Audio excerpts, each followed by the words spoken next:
அனைவருக்கும் வணக்கம். 4ஆம் வார சந்தோஷி மாதா பூஜை.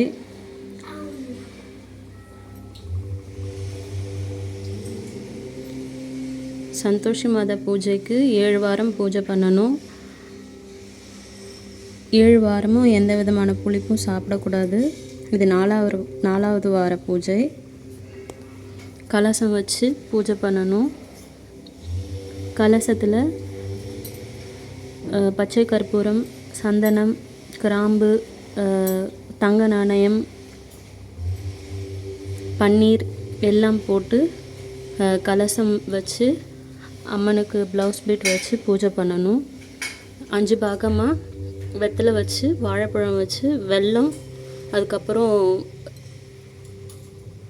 பொரிக்கடலை அது வச்சு பூஜை பண்ணணும்.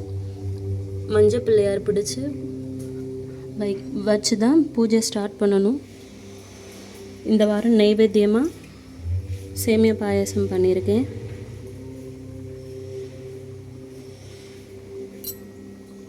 நூற்றி 8 சந்தோஷி மாதா போற்றி சொல்லணும். சந்தோஷி மாதா விரத கதை பூஜை நிறைவு செய்யும்போது கண்டிப்பாக படிக்கணும். நன்றி.